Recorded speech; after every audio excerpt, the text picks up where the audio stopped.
माननीय अध्यक्ष जी, आज मैं जम्मू कश्मीर पुनर्गठन संशोधन विधेयक 2023 और जम्मू कश्मीर आरक्षण संशोधन विधेयक 2023 इस पर इस सदन में जो बहस हुई है इसका जवाब देने के लिए मैं खड़ा हूं। मुझे एक बात का आनंद भी है और हमारी संसदीय प्रणालिका के लिए अच्छा भी है कि किसी ने इस बिल के तत्व का विरोध नहीं किया है,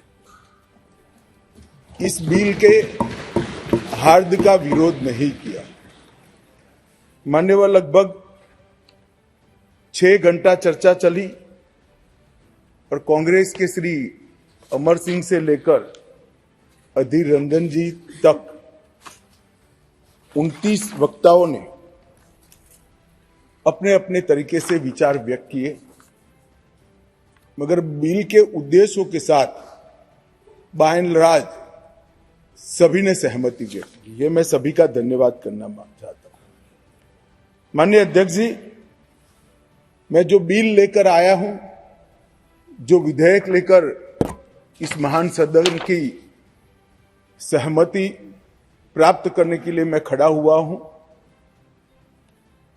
वो बिल 70 सालों से जिन्हों को अन्याय हुआ है, जो अपमानित हुए और जिनकी अनदेखी की गई है, वो सभी लोगों को न्याय दिलाने का बिल है, उनको अधिकार दिलाने का। माननीय अध्यक्ष जी, ये बिल किसी भी समाज में जो डिप्राइव लोग होते हैं उनको आगे बढ़ाना चाहिए। ये भारतीय संविधान की मूल भावना है, परंतु उसके साथ साथ इसका सम्मान न कम हो, इस तरह से आगे बढ़ाना चाहिए। अधिकार देना और अधिकार सम्मान के साथ देना, दोनों में बड़ा फर्क है। इसलिए कमजोर और वंचित वर्ग के जगह अन्य पिछड़ा वर्ग, ये नामकरण बहुत महत्वपूर्ण है। ये दोनों चीजों को ढेर सारे प्रतिपक्ष के सदस्यों ने अलग अलग तरीके से थोड़ा कम आंकने की प्रयास भी किया। किसी ने कहा कि पहले से हो रहा था, किसी ने कहा कि सिर्फ नाम बदल रहा है। मैं इन सभी को कहना चाहता हूं कि अगर हमें पिछड़ा वर्ग के लोगों के प्रति जरा भी संवेदना है तो नाम के साथ उनका सम्मान जुड़ा है, वो जरूर देखना। नाम के साथ सम्मान जुड़ा है, वो वही लोग देख पाते हैं जो उनका उत्कर्ष अपने भाई समझकर, अपने से पीछे रह गए भाई समझकर संवेदना के साथ उंगली पकड़कर आगे बढ़ाना चाहते हैं। वो लोग इसका नाम नहीं समझ सकते जो इसका वोट बैंक के नाते उपयोग कर अच्छे लच्छेदार भाषण देकर राजनीति में वोट प्राप्त करने का जरिया और साधन समझते हैं। नरेंद्र मोदी जी ऐसे नेता हैं जो स्वयं एक गरीब से गरीब घर में जन्म लेकर आज देश के प्रधानमंत्री बने हैं। वो पिछड़ों का दर्द भी जानते हैं, वो गरीब का दर्द भी जानते हैं। और जब इनके आगे बढ़ाने की बात होती है तब कई बार तो मान्यवर मदद की जगह सम्मान के मायने बड़े होते हैं। मदद से ज्यादा व्यक्ति का सम्मान उसके सेल्फ कॉन्फिडेंस को, उसके आत्मविश्वास को और उसके गौरव को सम्मानित करता है, बढ़ाता है, जो उसके जीवन में आगे बढ़ने का कारण होता है। मैं इसलिए कह रहा हूं कि ढेर सारे सदस्यों के भाषण मैंने सुने भी है, पढ़े भी है मेरी चैम्बर में। ये भाव सिर्फ नाम बदलने से क्या होता है वो समझाने के लिए मैं कह रहा हूं। मान्यवर, आज जो बिल लेकर आया हूं, ये बिल के बारे में में मैं थोड़ी पृष्ठभूमि भी बताना चाहता हूं। जम्मू कश्मीर में हम सब जानते हैं, जब महाराजा हरि सिंह जी ने भारतीय संघ के साथ इनके विलय का निर्णय किया, उस वक्त से लेकर अब तक कई सारे उतार चढ़ाव हुए। 80 के दशक के बाद आतंकवाद का एक दौर भी आया और वो बड़ा भयावह दृश्य था। पीढ़ियों से, सदियों से जो लोग अपनी भूमि पर रहते थे, अपना देश समझकर रहते थे, अपनी जन्मभूमि समझकर रहते थे, वो मूल समेत उखड़ गए मानो। और किसी ने इनकी केयर नहीं करी, इनकी चिंता भी नहीं करी, न इसको रोकने का प्रयास किया। और कई बार तो मान्यवर रोकने की जिनकी जिम्मेदारी थी वो इंग्लैंड में वैकेशन कर रहे, मैं नाम देना नहीं चाहता, और फिर कहते हमने कुर्बानी दी। आपकी कुर्बानी आंख माथों पर अगर दी है तो, मगर सटीक काम और सटीक उपाय और शक्ति के साथ वोट बैंक की राजनीति के बगैर उस वक्त उसको आतंकवाद को उगता हुआ खत्म करते तो आज उनको अपना प्रदेश छोड़ने की जरूरत ही नहीं पड़ती, ना मुझे बिल लेकर आज सदन के सामने आना पड़ता। मान्यवर, जब ये विस्थापित हुए तब देश के अन्य हिस्सों में, अपने ही देश में शरणार्थी बनकर उनको जाना पड़ा। दिल्ली, बेंगलुरु, पुणे, अहमदाबाद, चेन्नई, न जाने कहां कहां गए। लगभग वर्तमान के आंकड़ों के अनुसार 46,631 परिवार और 1,57,967 लोग अपने ही देश में विस्थापित हो गए। और इस तरह से विस्थापित हुए कि उनकी जड़ें ही अपने खुद के देश से, अपने खुद के प्रदेश से, अपने खुद के वतन से उखड़ कर रह गई। ये बिल उनको अधिकार देने का है, ये बिल उनको प्रतिनिधित्व देने का है। मान्यवर, कश्मीर के लिए एक प्रकार से 3 युद्ध हुए। 47 में पाकिस्तान ने कबालियों के नाम से आक्रमण किया। इसमें लगभग 31,779 परिवार पाक अधिकृत जम्मू कश्मीर से जम्मू कश्मीर में विस्थापित हुए।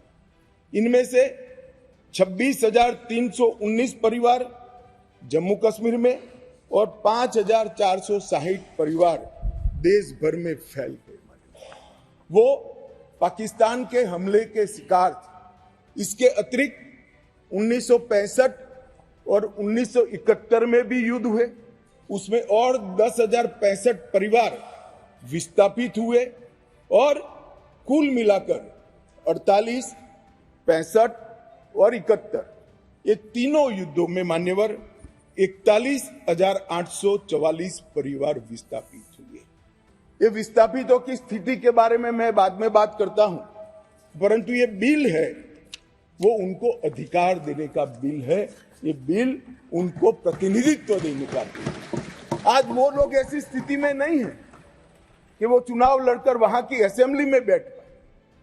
जो कहते हैं क्या हुआ धारा 370, कहां हुआ 5 और 6 अगस्त 2019 में ये हुआ कि इनकी सालों से न सुनने वाली आवाज नरेंद्र मोदी जी ने सुनी और आज उनको अधिकार मिला। मान्यवर, जिस 5 और 6 अगस्त का बिल 2019 का कुछ लोगों को जूते में पड़े कंकर की तरह खटकता है, उनको मैं बताना चाहता हूं, इसी बिल का हिस्सा था न्यायिक डिलिमिटेशन। ये एक शब्द नहीं है, 2 शब्द जोड़कर बना है, क्योंकि पहले जो डिलिमिटेशन हुआ था वो इस तरह से था, एक कॉन्स्टिट्यूएंसी यहां बनी है और दूसरा ये वो कॉन्स्टिट्यूएंसी का हिस्सा 15 किलोमीटर दूर है। क्यों? क्योंकि मुझे चुनाव जीतना है। इस तरह से डिलिमिटेशन हुआ। ये डिलिमिटेशन के सामने मैंने जानबूझकर एज अ लेजिस्लेटर न्यायिक डिलिमिटेशन दिखा था, वो आज मैं सदन को बताऊं। डिलिमिटेशन कमीशन, डिलिमिटेशन और डिमार्केटेड असेंबलीज, ये लोकतंत्र का मूल जनप्रतिनिधि को चुनने की इकाई तय करने की प्रक्रिया है। असेंबली जो बनती है वहीं से मतदाता अपना प्रतिनिधि विधानसभा में भेजते हैं। अगर डिलिमिटेशन की प्रक्रिया ही पवित्र नहीं है तो लोकतंत्र कभी पवित्र नहीं रह सकता मान्यवर। इसलिए इस बिल के अंदर हमने व्यवस्था करी थी कि डिलिमिटेशन, न्यायिक डिलिमिटेशन फिर से किया जाएगा और सभी की सुनवाई हुई। डिलिमिटेशन कमीशन जम्मू कश्मीर में सब जगह पे गया, अंतिम जिले से लेकर पहले जिले तक सब जगह घूमे। कई समुदायों के प्रतिनिधियों ने इनको आवेदन पत्र दिए थे, पाक ऑक्यूपाई कश्मीर से आए हुए लोगों ने भी दिए थे और कश्मीर घाटी से भागकर जम्मू में शरण लेने वाले लोगों ने और कश्मीर घाटी से भागकर देश भर में फैले हुए कश्मीरियों ने भी आवेदन दिए थे कि हमारा प्रतिनिधित्व का कोई डिलिमिटेशन कमीशन संज्ञान ले। और मुझे आनंद है मान्यवर कि डिलिमिटेशन कमीशन ने इसका संज्ञान लिया। भारत के इलेक्शन कमिश्नर ने विधानसभा में 2 सीटें कश्मीरी विस्थापितों के लिए नामांकन की जा सके और 1 सीट अनधिकृत ऑक्यूपेशन जो हमारे कश्मीर का हिस्सा पाकिस्तान कर बैठा है वहां से विस्थापित लोगों में से एक व्यक्ति को नॉमिनेट करना पड़ेगा। ये इसका हाथ। अब इसमें क्या है, पहले भी मिलता था ना, पहले नहीं मिलता था। पहले सिर्फ जरूरत लगे तो प्रतिनिधित्व न हो तो महिलाओं को 2 सीट दी जाती। हमने 3 सीटें और अपॉइंट करने की डिलिमिटेशन कमीशन की जो सिफारिश है उसको बिल में परिवर्तन कर कानूनी जामा पहनाकर आज मैं इस महान सदन के सामने उपस्थित हुआ हूं। मान्यवर, इसमें से 2 सीटें कश्मीरी विस्थापितों के लिए होगी जो घाटी से विस्थापित हुए हैं और 1 सीट पाक ऑक्यूपाई जम्मू कश्मीर के विस्थापित व्यक्तियों के लिए नामित की जाएगी। इसमें से एक महिला होना जरूरी है। इस प्रकार का एक कानूनी सुधार लेकर आज मैं यहां पर हुआ। डिलिमिटेशन कमीशन के इतिहास में पहली बार 9 सीटें शेड्यूल्ड ट्राइब के लिए आरक्षित की गई है और एसटी के लिए 9 सीटें और अनुसूचित जाति और जनजाति के लिए 20 सीटों का आरक्षण की व्यवस्था करे। नई जो स्कीम बनी है उसमें जम्मू में पहले 37 सीटें थी, 37 सीटें थी। ये भी न्याय का सवाल है। जम्मू में पहले 37 सीटें थी, अब 43 हुई है, 43 हुई है। कश्मीर में पहले 46 थी, अब 47 हुई है और पाक ऑक्यूपाई कश्मीर की 24 सीटें, क्योंकि वो हमारा है, हमने रिजर्व रखी है मान्यवर, 24 सीटों को। इस तरह से पहले 107 सीटें जम्मू कश्मीर विधानसभा में थी, अब 114 सीटें हुई है। पहले 2 नॉमिनेटेड मेंबर हुआ करते थे, अब 5 नॉमिनेटेड मेंबर मान्यवर इसमें होंगे। जम्मू कश्मीर के कानून के हिसाब से 2 महिलाओं को राज्यपाल द्वारा मनोनीत किया जाता है और धारा 15 के अनुसार किया जाता है। और अब इसमें कश्मीरी प्रवासियों में से 2, जिसमें से 1 महिला, और पाक ऑक्यूपाई कश्मीर से 1 नामांकन किया जाएगा। मान्यवर, ये इसलिए संभव हुआ है कि 5 और 6 अगस्त को ये ऐतिहासिक बिल नरेंद्र भाई ने कैबिनेट में पारित किया और इस सदन ने इसको परमिशन दी, इसको मान्यता दी और धारा 370 चली गई। इसी का हिस्सा था ये डिलिमिटेशन कमीशन। मान्यवर, सुरक्षा का परिदृश्य में इस पर बाद में बात करूंगा। ढेर सारे सदस्यों ने इसकी चिंता भी व्यक्त की है, मैं भी चिंतित हूं, परंतु क्या हुआ है वो बताना ये मेरा फर्ज है, क्योंकि एक और से रिकॉर्ड पर चीजें आ गई है तो मुझे जवाब तो जरूर उसका देना पड़ेगा। और आज जो धारा 370 हटने के बाद क्या विकास हुआ, आतंकवाद तो अब भी चल रहा है, कश्मीरियत का कितना नुकसान हुआ, ये सारी चीजों के जवाब मैं बहुत डिटेल मान्यवर दूंगा। और ये दोनों जो संशोधन है वो संशोधन आने वाले दिनों में इतिहास इस सदन के इस प्रयास को और सदन के आशीर्वाद को हर कश्मीरी जो प्रताड़ित है वो याद रखेगा, हर कश्मीरी जो पिछड़ा है वो याद रखेगा कि नरेंद्र मोदी सरकार ने 70 साल से दर दर की ठोकरें खाने वाले भटकते हुए अपने ही देश के भाइयों बहनों को न्याय दिलाने के लिए उनको 2 सीटें का रिजर्वेशन दिया और अपना देश छोड़कर पाक ऑक्यूपाई कश्मीर से यहाँ शरणार्थी बने हुए लोगों को रिजर्वेशन दिया। और जो डिप्राइव थे उनको कमजोर लोग ऐसे अपमानित करने वाले शब्द की जगह पिछड़ा वर्ग का संवैधानिक शब्द इनके लिए रखकर आज ये बिल लगभग आया। इन्होंने क्या कहा, कई सदस्यों ने पूछा कि क्या हुआ है इनके लिए, विस्थापितों के लिए क्या हुआ है, रिजर्वेशन देने से क्या होगा। रिजर्वेशन देने से उनकी आवाज कश्मीर की विधानसभा में गूंजेगी और फिर कोई ऐसी स्थिति करना जाएगा तो नहीं रोकेंगे उसे, क्योंकि उनकी आवाज वहां। मान्यवर, इसके अलावे 5,675 कश्मीरी विस्थापित परिवार आज रोजगार पैकेज का फायदा उठा रहे हैं। ऐसे कर्मचारियों के लिए 6,000 फ्लैट बनाने का प्रोजेक्ट था जो नहीं समाप्त हुआ, 14 से शुरू हुआ, मगर अब राष्ट्रपति शासन डालने के बाद लगभग 880 फ्लैट्स बन गए हैं और उनको हैंडओवर करने की प्रक्रिया चालू है। इनकी ऑनलाइन शिकायत लेकर इसके निवारण का पोर्टल भी मान्यवर शुरू कर दिया गया है।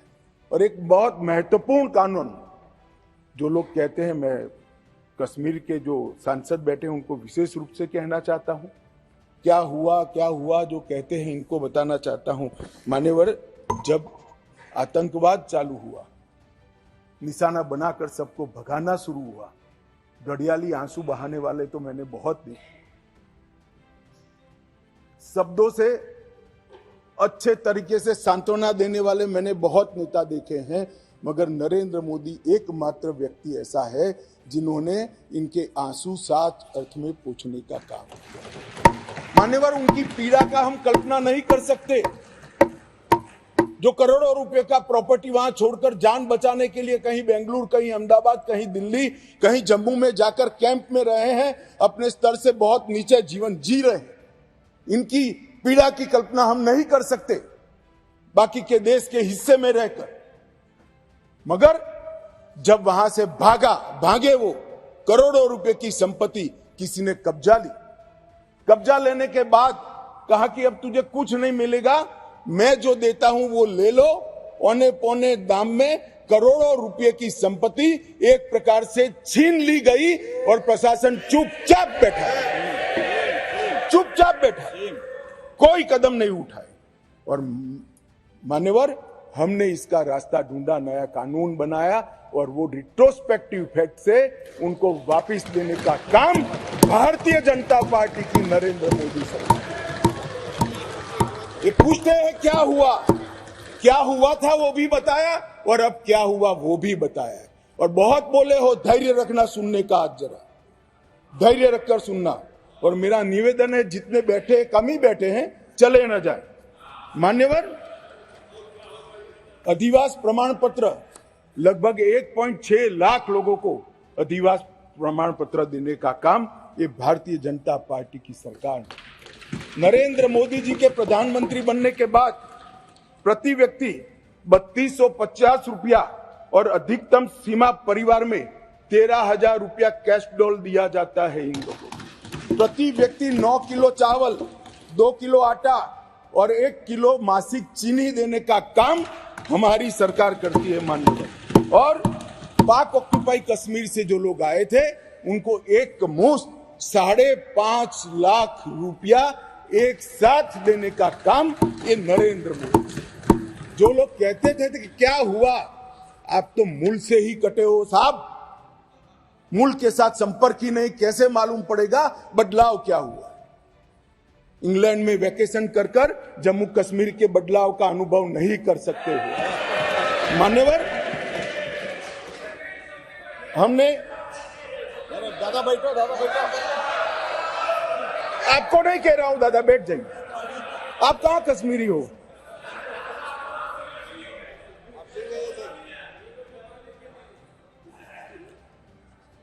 मान्यवर, एक बैकवर्ड क्लास कमीशन बनाया गया। बहुत सहभागिता का अप्रोच बैकवर्ड क्लास कमीशन ने लिया। हितधारकों के साथ कई दौर का बैठक के किया। 198 प्रतिनिधि मंडल और 16,000 लोगों को की सुनवाई हुई। 750 दिन ये प्रक्रिया चली। सभी 20 डिस्ट्रिक्ट में जाकर ये सुनवाई की गई और लगभग 26,000 से ज्यादा पोस्ट में मिली हुई लिखित अर्जियों को भी संज्ञान में ले लिया गया और जम्मू कश्मीर आरक्षण अधिनियम इसके अंदर सुधार करने का अभी जो आया है उसमें से एक मूल तत्व, बाकी के दो बिल तो ST department, schedule tribe department और पिछड़ा वर्ग डिपार्टमेंट लेकर आएंगे, मगर अभी एक तत्वतः फेरफार किया है, बदलाव किया है। जो मसूदी साहब कहते थे कि पहले भी था, हाँ था, पहले था, परंतु कमजोर वर्गों के लिए था। इसकी जगह संवैधानिक नाम अन्य पिछड़ा वर्ग देकर उनका सम्मान करने का काम नरेंद्र मोदी जी ने। यहां कांग्रेस के ढेर सारे मित्र बैकवर्ड क्लास करते हैं। कुछ नेता होते हैं जिनको हाथ में कुछ लिखकर पकड़ा लो तो 6 महीने नया कागज ना आए तब वही बोलते रहे बैकवर्ड क्लासेस। भाई पहले आपका इतिहास तो देखो। मान्यवर, मैं ऐतिहासिक सत्य के साथ इस सदन के अंदर स्टेटमेंट करने में झिझक नहीं रहा हूं कि बैकवर्ड क्लास का सबसे बड़ा विरोध और बैकवर्ड क्लास को रोकने का काम कोई एक पार्टी ने किया है तो कांग्रेस पार्टी ने किया है। मान्यवर, आज मैं पूछना चाहता हूं सदन की, पवित्र सदन के अंदर खड़े रहकर, पिछड़ा वर्ग आयोग को 70 साल से संवैधानिक मान्यता नहीं दी जाती थी। क्यों नहीं दी जाती थी? क्यों उनको सम्मान नहीं मिलता था? जबकि संविधान का मैंडेट था, मगर नहीं दिया गया। नरेंद्र मोदी जी ने इसको संवैधानिक मान्यता देने का। मैं आज पूछना चाहता हूं इस सदन के अंदर जो आम सभाओं में बैकवर्ड क्लास कर घूमते हैं, मैं फिर से कहता हूं उनको मालूम नहीं है इनकी पार्टी ने क्या किया है। किसने काका साहेब कालेकर कमीशन का रिपोर्ट रोक कर रखा, वो जवाब होना चाहिए। देश की जनता को मालूम पड़ना चाहिए। मंडल कमीशन के रिपोर्ट तक जब तक वो सत्ता के बाहर नहीं गए तब तक लागू नहीं हुआ, और बाद में लागू हुआ भी तो विपक्ष के नेता ए नाते स्वर्गीय राजीव गांधी ने इसका विरोध किया। मान्यवर, विरोध किया। और आज वो बैकवर्ड क्लास की बात कर रहे हैं। मान्यवर, वो लोग बैकवर्ड क्लास की बात कर रहे हैं। कभी भी सेंट्रल एडमिशन स्कीम के अंदर बैकवर्ड क्लास को रिजर्वेशन देने का काम कांग्रेस पार्टी ने कभी भी नहीं किया। केवल और केवल नरेंद्र मोदी जी के नेतृत्व में भारतीय जनता पार्टी ने किया। सैनिक स्कूलों में भी दिया जाता है, नीट के अंदर भी दिया जाता है, और सेंट्रल स्कूल्स के अंदर भी पिछड़ा वर्ग के बच्चों को सम्मान के साथ पढ़ने की व्यवस्था ये भारतीय जनता पार्टी की सरकार है। मान्यवर, अब आप इनको बिठा दीजिए।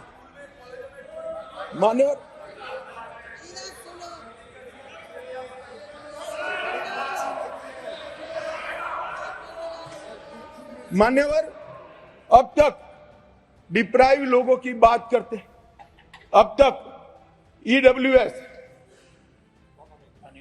इकोनॉमी का रूप से पिछड़े लोगों को आरक्षण देने की बात कभी नहीं सोची गई।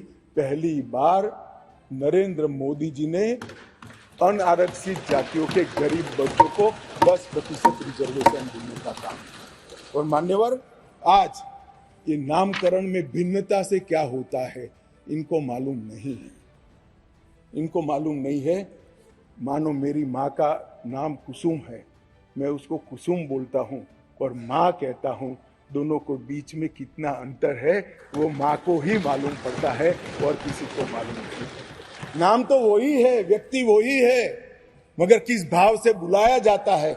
जब बच्चा माँ कहकर बुलाता है तो जो प्यार और स्नेह और वात्सल्य आता है वो माँ से ही आता है, नाम से नहीं आता है। मान्यवर ये नहीं समझ पाएंगे। ये भाषा का सुधार नहीं है, ये कंसेप्ट का सुझाव है, नजरिए का सुझाव है और देखने के दृष्टिकोण का सुझाव है जो नरेंद्र मोदी सरकार कर रही है।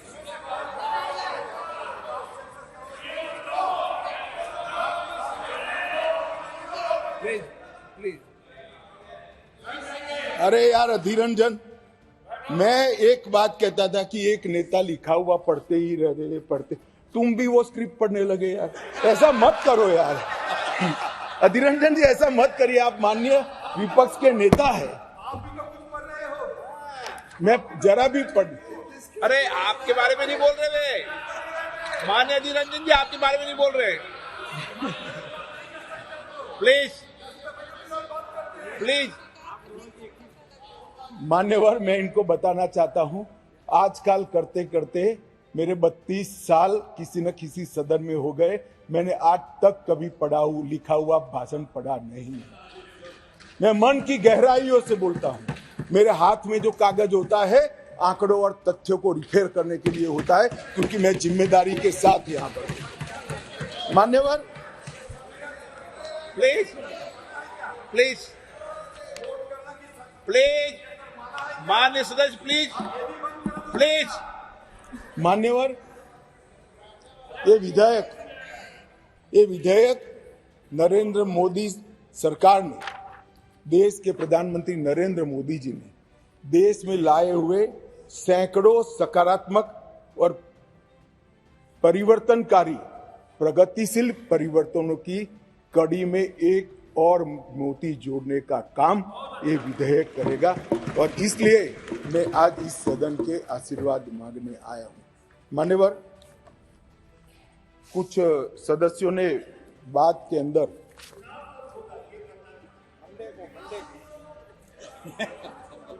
दादा धैर्य से सुनना पड़ेगा, अंत में बताऊंगा, तब तक आप टोके बगैर बैठे।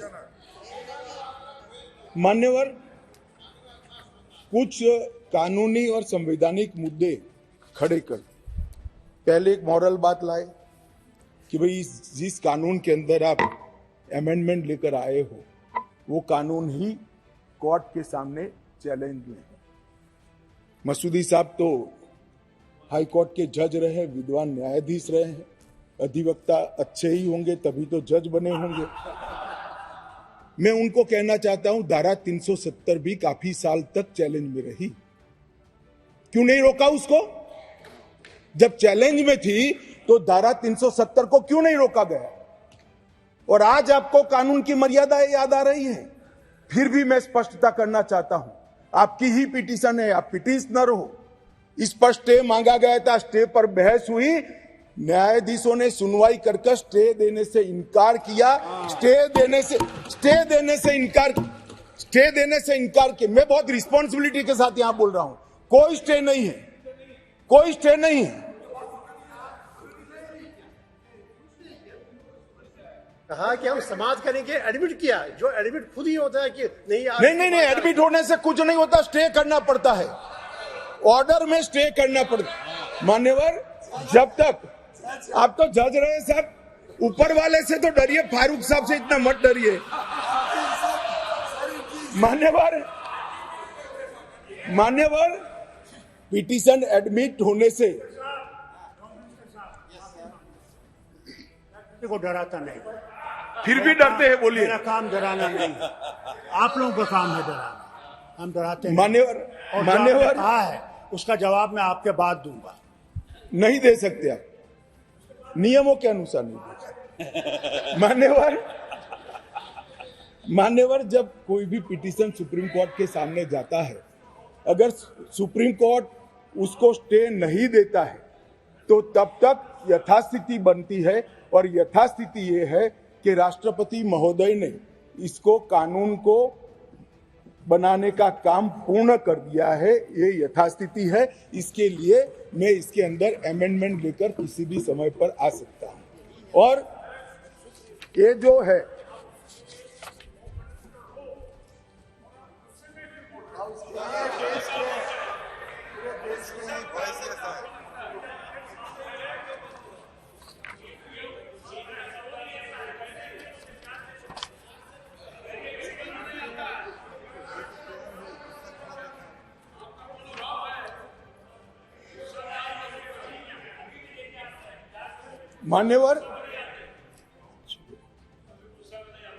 मान्यवर उसके बाद कहा गया मनीष तिवारी जी के द्वारा कि अनुच्छेद 3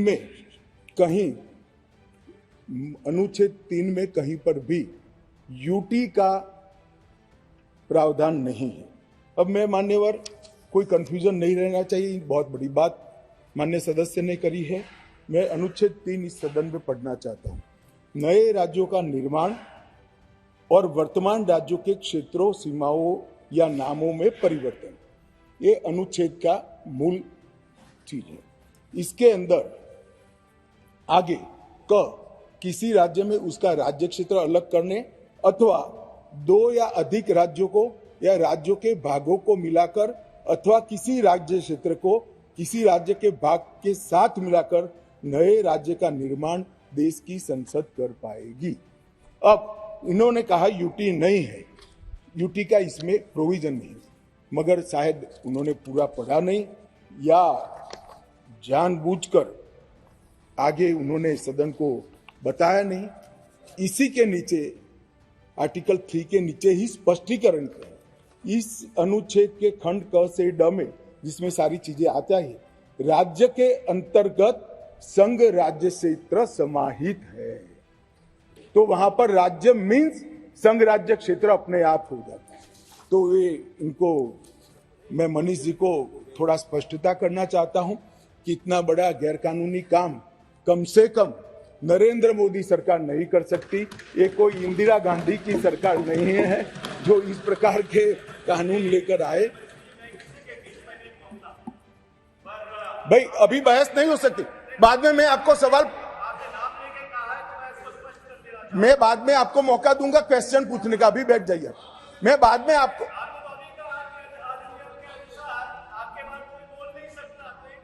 नहीं मगर प्रश्न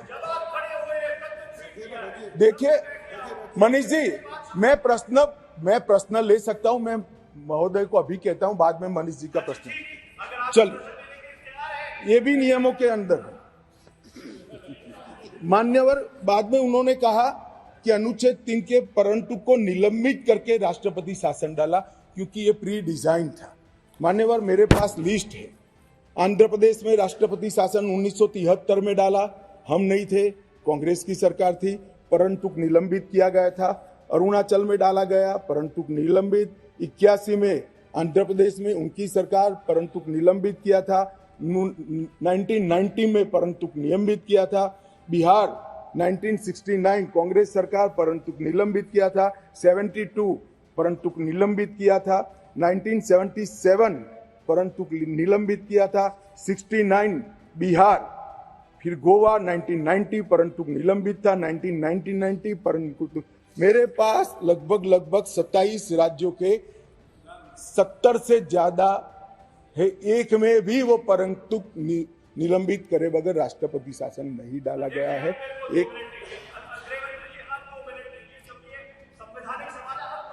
एक मिनट मानिए, ऐसे टाइम तो मैं दूंगा ना, प्लीज।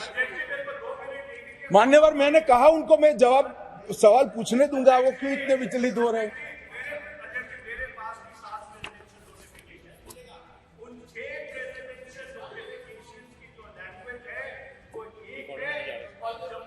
के प्रेसिडेंशियल नोटिफिकेशन की लैंग्वेज अलग है। मैं आपको अभी डेमोन्स्ट्रेट कर सकता हूं। मैं अभी बढ़ के सुनाता हूं। मैं अभी बढ़ के सुनाता हूं। इस पर बहस ही नहीं है, लैंग्वेज क्या है? इस बहस इस पर है कि अनुच्छेद 3 के परंतु को, जिसमें असेंबली का पावर यहां पर आता है, इसको निलंबित किया गया है या नहीं किया? एक लिमिटेड क्वेश्चन पर हम है, कहां ये बात ही खड़ी होती है? नो माननीय अध्यक्ष जी, मुझे संरक्षण दीजिए, ऐसे नहीं हो सकता बिल का जवाब। नो माननीय गृह मंत्री जी, आपका रिकॉर्ड में नहीं जा रहा है, इससे माननीय गृह मंत्री जी। मान्यवर, आप प्लीज मुझे व्यवस्था दीजिए, ऐसे बिल का जवाब नहीं दिया जा सकता, ऐसे महत्वपूर्ण बिल का। एक मिनट। नो माननीय, मैंने आपको कहा आपको सवाल पूछने का मौका दूंगा, प्लीज माननीय गृह मंत्री जी।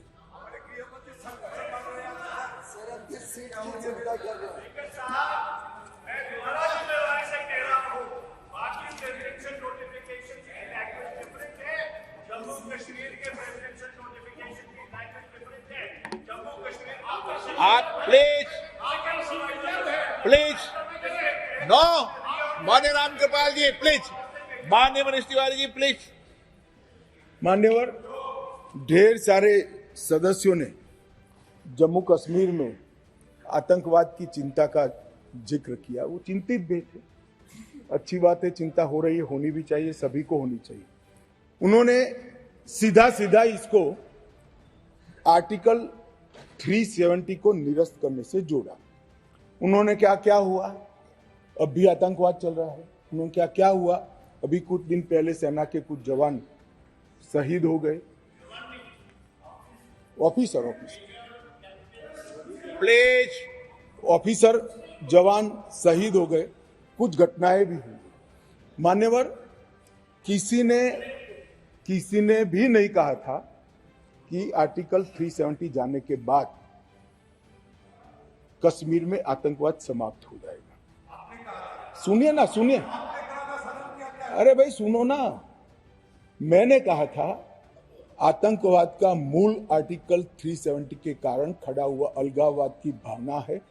आर्टिकल 370 जाने से अलगाववाद में बहुत बड़ी कमी आने वाली है और इसके कारण आतंकवादी भावनाओं में कमी आएगी। रिकॉर्ड की बात है भाई अधीर रंजन जी। अब मैं बताता हूं, 1994 से 2004, इसमें शासन पर मैं नहीं जा रहा हूं, कालखंड बोल रहा हूं, कई शासन आए हैं। टोटल आतंकवाद की कुल घटनाएं 40,164 हुई। छोटी छोटी घटनाएं भी है, कुछ बड़ी भी है। 2004 से 14 मनमोहन सिंह सोनिया जी के शासन का समय, आतंकवाद की घटनाएं 7,217 हुई, 7,270। और नरेंद्र मोदी सरकार में 14 से 23 तक सिर्फ 2,000 हुई, 70% की कमी आई। और मैं थोड़ा और एक्सप्लेन करना मांगता हूं कि ये जो 2,197 आई है, इसमें से एक घटना का जिक्र है, 65% घटनाएं पुलिस की गई कार्यवाही के कारण अकर हुई। मतलब कोई जगह पे सूचना मिलती है कि आतंकवादी छिपा है, पुलिस इस पर हमला करती है, तो भी वो आतंकवादी मुठभेड़ मानी जाती है। इस प्रकार की 70% कमी आई है 2004 से 14 में, और 14 से 23 में नागरिकों के मृत्यु के अंदर 72% की कमी आई है, और सिक्योरिटी फोर्सेस के मृत्यु के अंदर 59% की कमी नरेंद्र मोदी सरकार में। इसलिए मैं कहता हूं, मैं ठीक ही कहता था, अलगाववाद की भावना का मूल, उसका उद्भव स्थान आर्टिकल 370 है, वो जाएगा, अलगाववाद की भावना भी over a period of time खत्म होगी और आतंकवाद भी। और कल पथराव की बात करते, मैंने 2 साल लिए हैं सर। 2010 2654 पथराव की घटनाएं हुई थी 2010 में। 2023 में 0, एक भी पथराववाद की घटना। ऑर्गेनाइज हड़ताल, जो कॉल देकर पाकिस्तान से कॉल देते थे इनके आका, और कश्मीर की वैली और जम्मू बंद हो जाते थे। 132 ऑर्गेनाइज हड़तालें हुई थी 2023 में, एक भी हड़ताल नहीं, एक भी बंद। मान्यवर, पथराव में नागरिकों की मृत्यु 2010 में 112 हुई थी, 23 में क्योंकि पथराव ही नहीं हुआ है, नो इंजर्ड नो डेथ। मान्यवर, सिक्योरिटी फोर्सेस पथराव के कारण 6,235 हुए थे इंजर्ड सिक्योरिटी फोर्सेस, और इस बार क्योंकि पथराव ही नहीं हुआ है, 0 इंजर्ड है। क्या बदलाव हुआ है? इनको मैं कहता हूं क्या बदलाव हुआ है।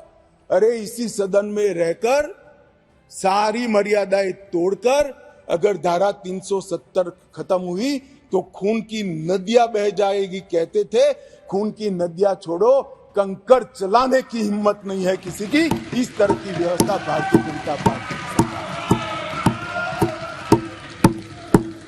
और मान्यवर, सीज फायर के वायोलेशन की घटना 2010 में 1 साल में 70, 2023 में 2, घुसपैठ 2010 में 489, 2023 में सिर्फ 48, आतंकवादी मारे गए 112 मारे गए थे। कुल मिलाकर एवरेज निकाल दे तो 278 आतंकवादी मारे गए हमारे। मान्यवर, वापिस लौट गए, पहले 18 वापिस लौटे थे, अब 281 वापिस लौट गए। पाकिस्तान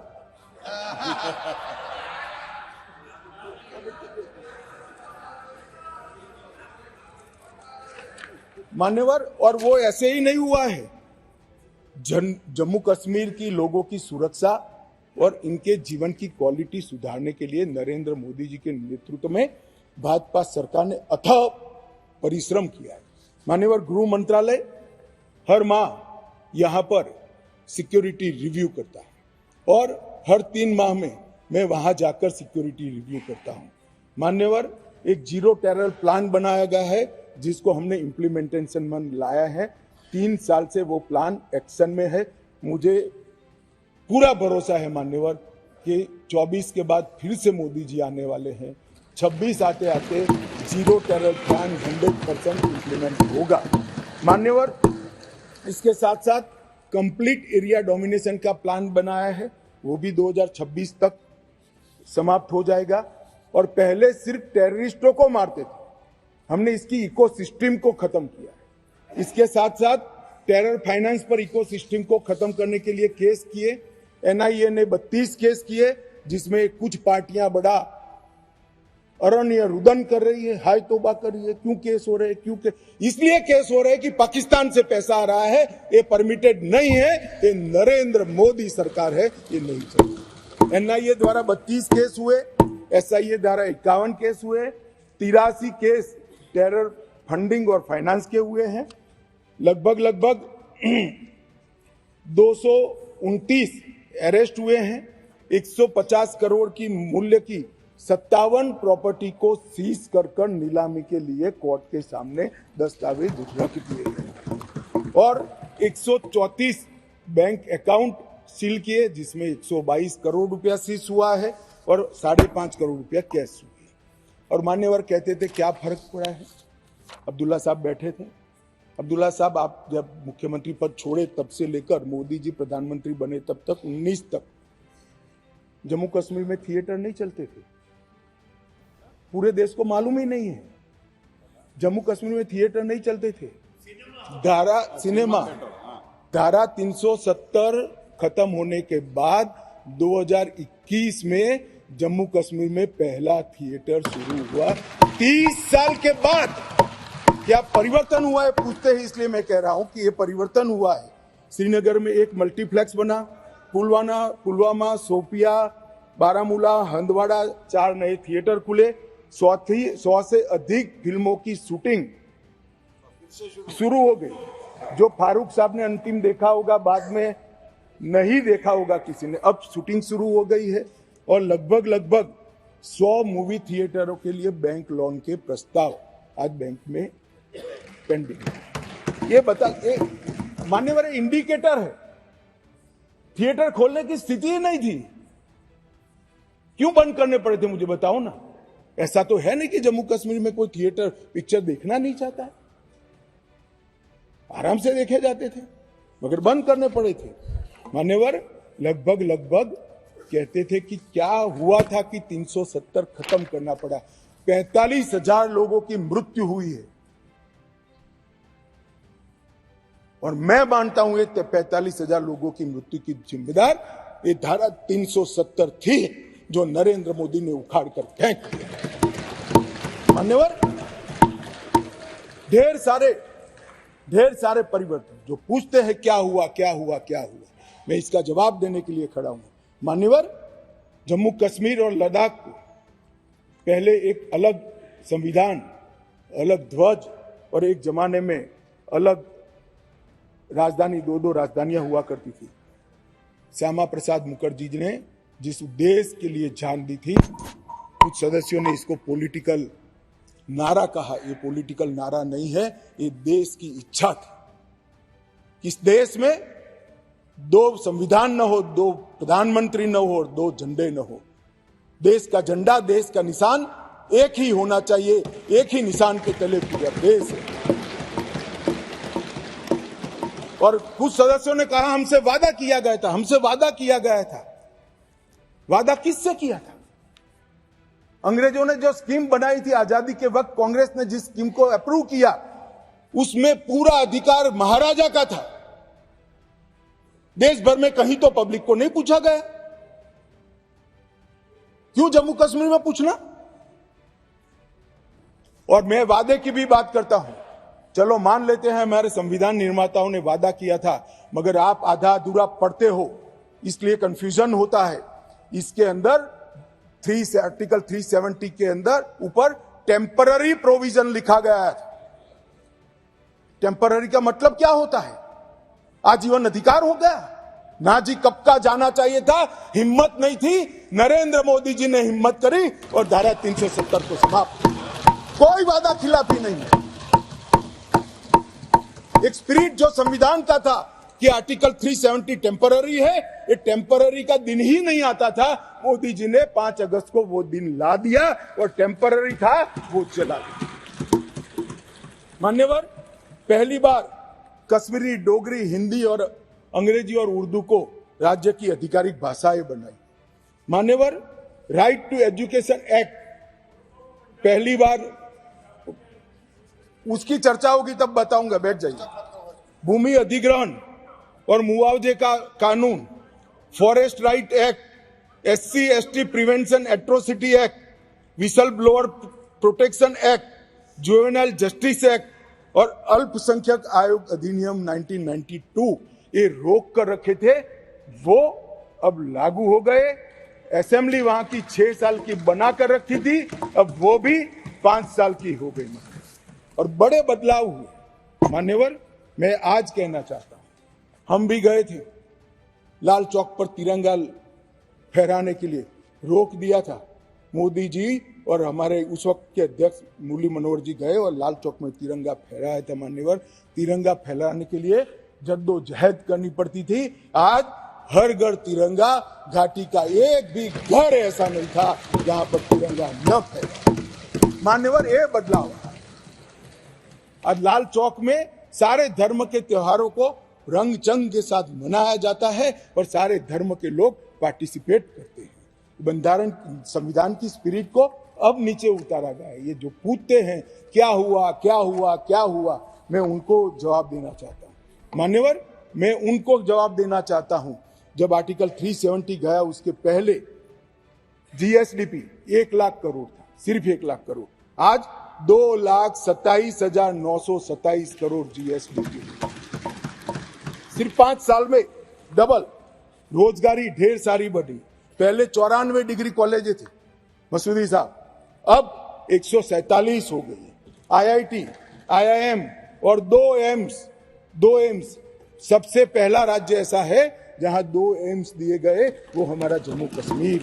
मेडिकल कॉलेज पहले 4 थे 70 साल में, 7 नए मेडिकल कॉलेज बनाए गए, 15 नर्सिस कॉलेज बनाए गए। मेडिकल सीट 500 थी, अब नई 800 सीटें जोड़ने का काम आर्टिकल 370 जाने के बाद हुआ है।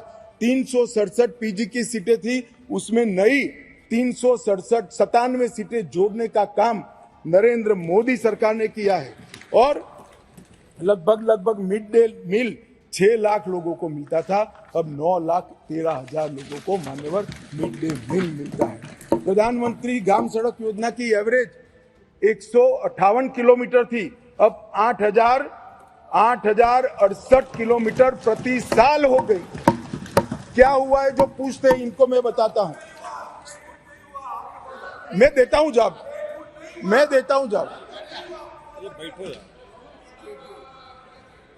मान्यवर, स्मार्ट सिटी मिशन पहले था ही नहीं, अब 173 काम हुए हैं।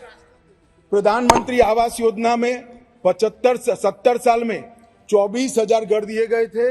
ये 5 साल में 1,45,000 लोगों को घर देने का काम नरेंद्र मोदी सरकार। 75 साल में 4 पीढ़ियों ने 7,82,000 लोगों को पीने का पानी पहुंचा चुके थे। अब नए 13 लाख परिवारों को पीने का पानी पहुंचाने का काम नरेंद्र मोदी सरकार ने किया।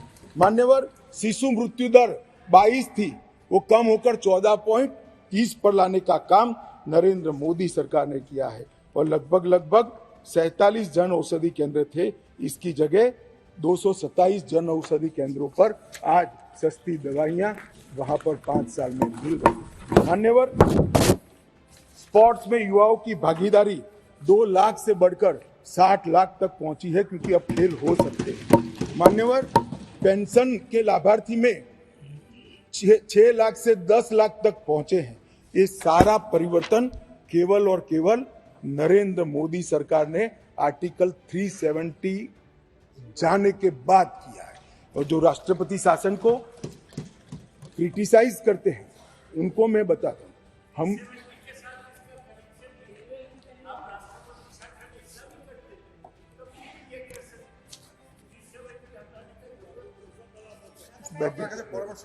दादा, आप कई बार बंगाल में पहुंच जाते हुए यहाँ बैठे हुए। 370 के कारण आतंकवाद घटा है। आतंकवाद जाने के कारण, कम होने के कारण वहां अच्छा वातावरण हुआ है। इसी के कारण ये सब डेवलपमेंट हुआ है, वरना IIM न होता, ना एम्स होता, कुछ न होता। आप नहीं समझ पाओगे। जब हमारा सरकार बंगाल में आएगा, वातावरण सुधरेगा और विकास होगा, तब मालूम पड़ेगा कि क्या परिवर्तन।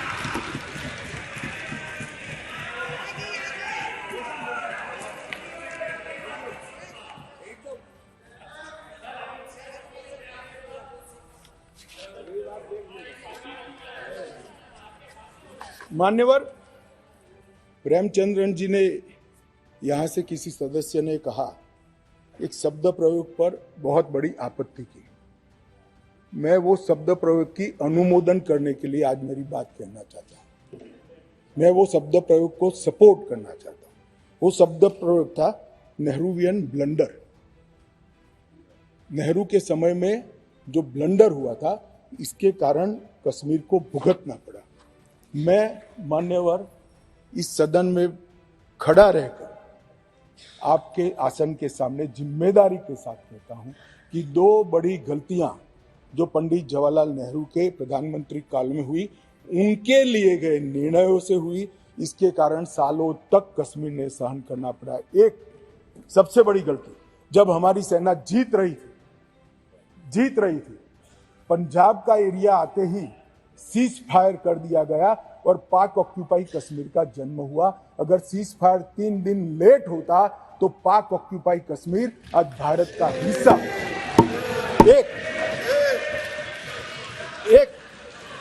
ये चर्चा में करेंगे उस दिन, बैठ जाओ।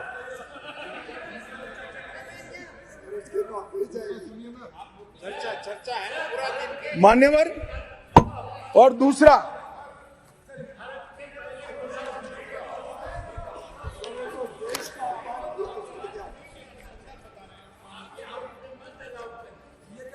किसी का अपमान नहीं करे, संदर्भ बता रहे हो तो हिस्टोरिकल फैक्ट है। बैठो, बैठ जाइए। उस समय हमारे देश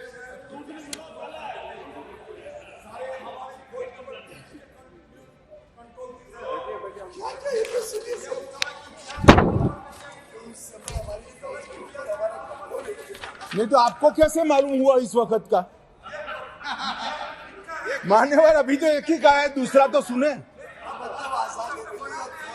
उसका कंट्रोल नहीं था। बैठ जाओ। मेरा जन्म नहीं हुआ था।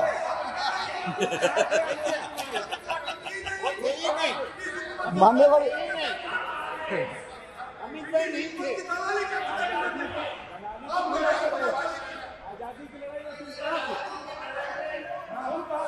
अरे तो माननीय गृह मंत्री जी ने एक मिनट प्लीज दादा, माननीय गृह मंत्री जी ने ऑफिशियल स्टेटमेंट दे दिया था कि आजादी की लड़ाई के समय का पूरा स्टेटमेंट कोर्ट में दे दिया, अभी फिर दे देंगे। बेटा सुनो, आप बता दो साहब इनको एक बार।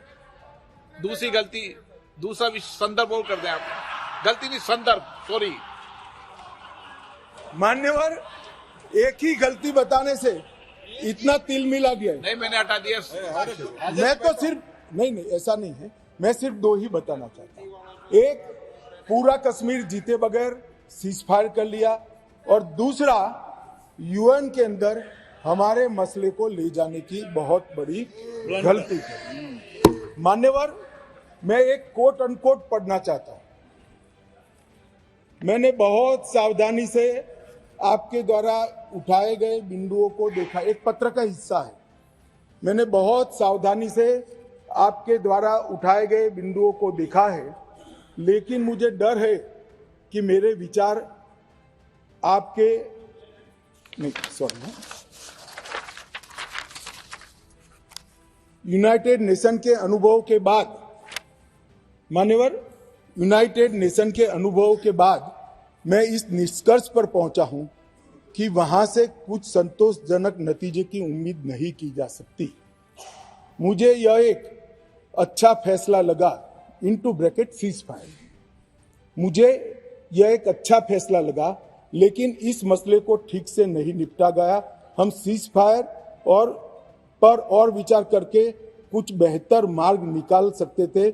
मुझे लगता है कि भूतकाल में हमसे द्वारा की गई गलती है। इसमें आपत्ति है? नहीं कर सकते, स्वयं जवाहरलाल नेहरू ने कहा है। अब मुझे क्या कह रहे हो? नेहरू ने स्वयं कहा है। मैं रेफरेंस भी दे देता हूं।